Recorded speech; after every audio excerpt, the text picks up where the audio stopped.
Estamos de volta com câmera aberta, agora recebendo a professora Solange Zanata Piva. Ela é coordenadora do curso de Psicologia da Unisul, psicóloga também.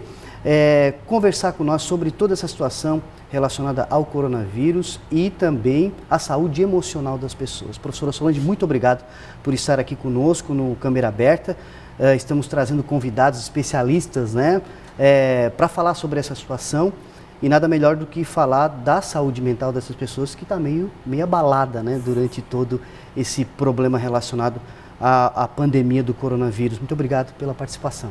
Eu que agradeço, Marcos, a oportunidade de poder esclarecer um pouco mais a respeito desse assunto que é tão sério e que neste momento se tornou mais sério ainda, né? Professora Solange, relacionado a toda essa crise de saúde pública no mundo, né? E quando se fala em saúde, se fala também em saúde emocional e cada vez mais se fala sobre isso. Nesse momento, o que vocês, especialistas da psicologia, observam relacionado a toda essa situação e a saúde mental das pessoas pelo fato de tantas mudanças, né, bruscas relacionadas ao corona? Então, Marcos, estamos de luto, né? Temos o hábito de associar a palavra luto à perda de algum ente querido, à morte. Claro. Mas, como eu já falei, luto, ele é um processo relacionado a perdas, tá? E nesse momento, perdemos muita coisa, né?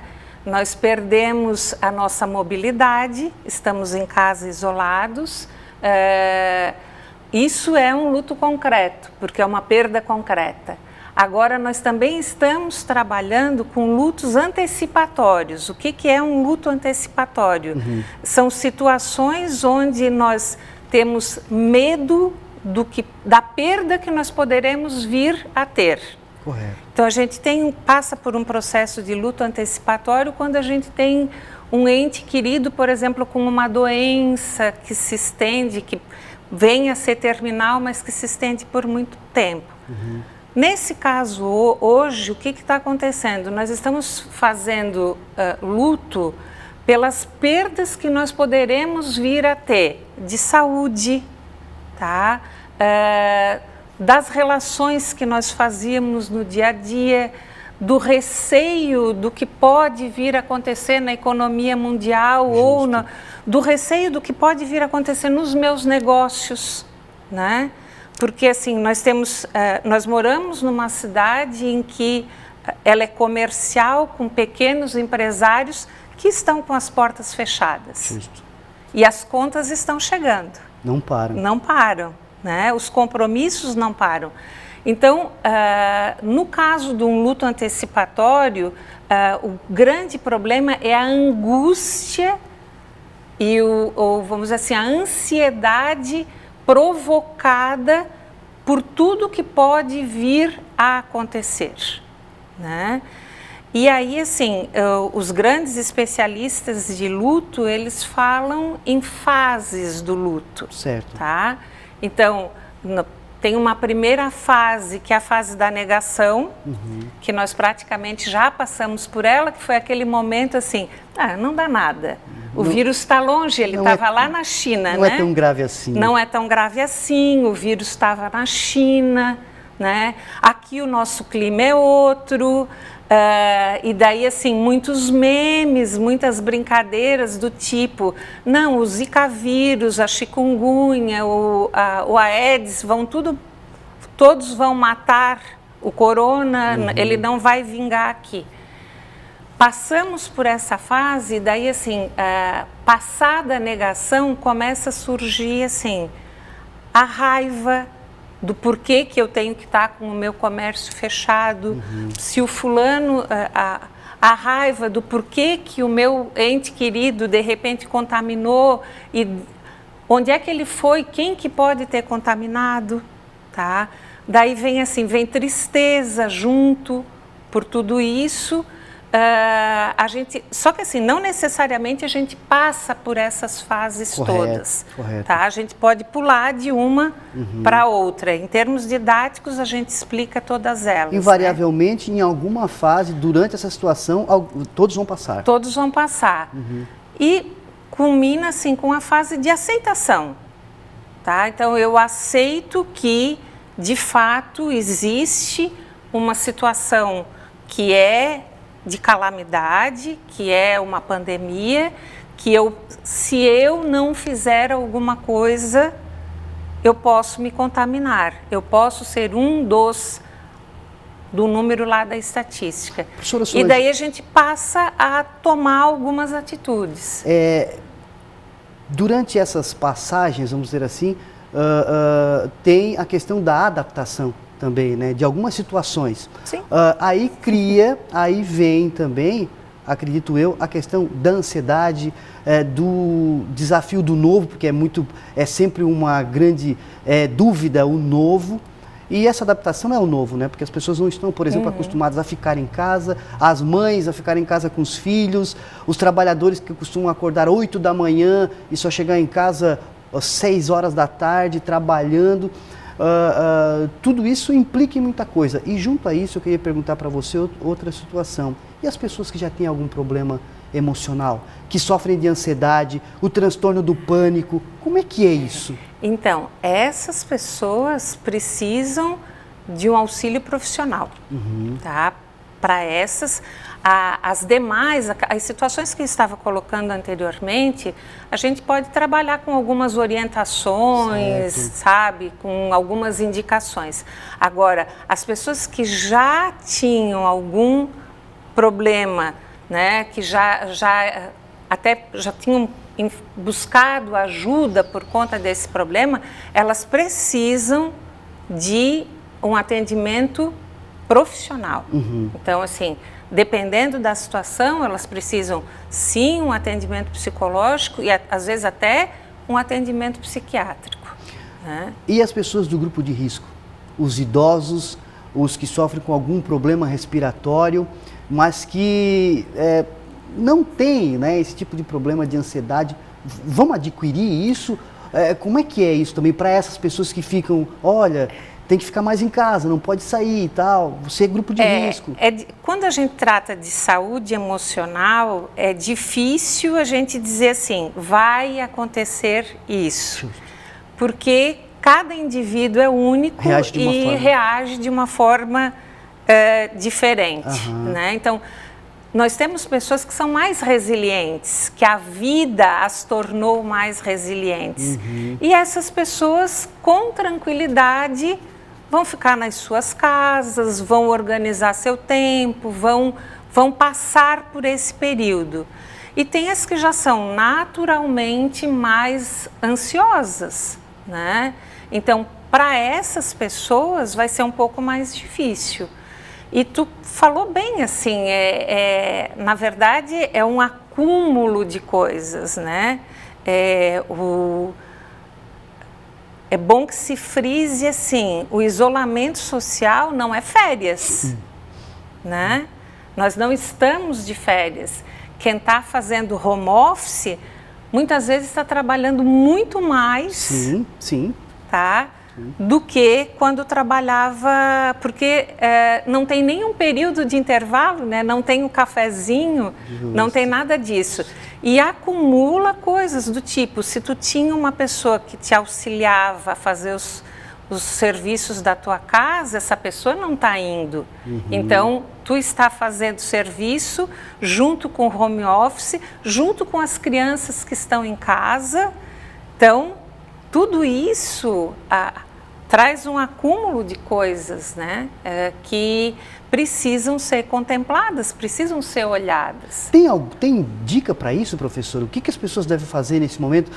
De repente, como você falou, a pessoa tem a rotina dela, sai de manhã, trabalha na empresa, tem o cafezinho, tem o intervalo, agora está em casa, também está trabalhando, mas daí tem os filhos que estão ali perto, né? Já começa a ter que ajudar a esposa ou o esposo a fazer alguns afazeres de casa para dar conta de tudo. É realmente um momento de colocar assim a a mente no lugar para poder se adaptar, né? Eu diria o seguinte, Marcos, que acho que a gente precisa fazer uma separação, assim. Certo. O que não está sob o meu controle, tá?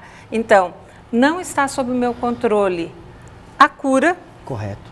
Neste momento, não está sob o meu controle as decisões que os políticos tomam em relação a eu poder ou não poder transitar, voltar a trabalhar. Porque não é uma parte de futebol que todo mundo diz o que o técnico tem que fazer, né? É uma situação completamente diferente, né? Então, são coisas... E não está sob o meu controle, assim, o que as outras pessoas estão fazendo. Justamente. Tá? Então... eu moro ao lado de um prédio e na primeira semana teve uma festa no apartamento. Eu fiquei chocada, mas ok, eu não posso fazer nada com o que o outro está fazendo. Agora, o que está sob o meu controle e que daí é nisso que eu posso agir? Então, eu posso, primeiro, limitar o acesso às redes sociais, porque hoje, apesar da parte boa da internet, das redes sociais, que nos atualiza e, vamos dizer assim, a gente tem as notícias no mesmo momento em que elas estão acontecendo. Por outro lado, virou um excesso, tá? Um excesso de especialistas, justamente, falando de tudo, falando do corona, falando de métodos de prevenção, falando de especialistas na área emocional. Então, assim, tem especialista de um tudo, então virou um excesso, e isso é um dos geradores de ansiedade nesse momento, esse excesso de informação e acho que o excesso de fake news também, apesar de uma série de pessoas estarem pedindo para que isso não aconteça, continua acontecendo. Então, assim, eu posso me alimentar melhor, estabelecer uma rotina na minha vida. Se possível, eu sei que quando tem criança, tem tudo, fazer atividade física se torna mais difícil, mas de repente faz uma brincadeira com a criança e no meio da brincadeira já faz alguma atividade. Ouvir boa música, né? Às vezes desligar a televisão é um ato de saúde neste momento. Sim. Né? E eu acho que cuidar da parte de higiene, da parte do contato, se manter em casa e se manter bem. E acho que é um momento que a gente pode aproveitar também para resgatar, né, Marcos? Resgatar contato com família, resgatar contato com amigos. Nós não podemos vê-los, mas nós podemos conversar com eles, né? Então, acho que... Para algumas pessoas também funciona muito a questão da espiritualidade. Justo. Né? Eu acho que são situações em que aí, de fato, a gente consegue controlar. O que a gente não consegue controlar, a gente tem que tentar não se abater por. Se vem um pensamento recorrente do tipo, quando que isso vai acabar? A tentativa é vir para o aqui e para o agora, né? Se manter no presente, assim, no que eu posso fazer, o que eu não posso, não dá para ser motivo de adoecimento. Ok, professora, tem muito assunto, né? Vamos marcar aí para as próximas semanas, porque provavelmente vai durar mais tempo toda essa situação. Eu quero agradecer a sua presença aqui no Câmera Aberta, dando essas informações, tranquilizando o nosso telespectador, né? E muito obrigado pela participação. Obrigado também, Marcos. Eu acho que é sempre uma oportunidade para o curso e também para a profissão a gente poder falar um pouco mais, esclarecer um pouco mais. Não estamos podendo fazer muito neste momento, né? Porque toda a nossa parte de intervenção dos estágios, ela está suspensa por determinação do Ministério da Educação. E nós temos um agravante também que os nossos estudantes, eles moram em várias regiões, eles estão com problema de mobilidade. Então, isso nos impede, enquanto curso, de fazer alguma atividade mais voluntária, mas os profissionais do curso estão à disposição, se precisar, para vir aqui fazer mais esclarecimentos. E eu acho interessante também, assim, a gente tem um canal que é o CVV. O CVV continua em funcionamento, então, assim, se as pessoas estiverem muito angustiadas e não têm com quem conversar, é uma possibilidade, ok? Muito obrigado. E se tu me permitires, Marcos, claro. Eu queria aproveitar a oportunidade para manifestar a minha gratidão, assim, a todas as pessoas que estão trabalhando muito para fazer com que a gente consiga ficar em casa, assim. Desde as pessoas que estão coletando lixo, as pessoas que estão trabalhando nos hospitais, desde a recepção, a pessoa da limpeza, as pessoas que estão na padaria, até assim, dando suporte espiritual. Eu vi uma cena do Padre Eduardo, uma fotografia que eu achei belíssima, me emocionou profundamente, ele rezando sozinho na catedral, com os bancos cheios de fotos dos fiéis. Então, eu acho que, assim, a essas pessoas que nós não enxergamos no dia a dia e que estão trabalhando e se expondo, todos os profissionais da saúde, permitindo que a gente fique em casa, a minha gratidão. E assim, continuamos em isolamento, fiquem nas suas casas, cuidem-se, que daqui a pouco passa, mas nesse momento a gente precisa se cuidar.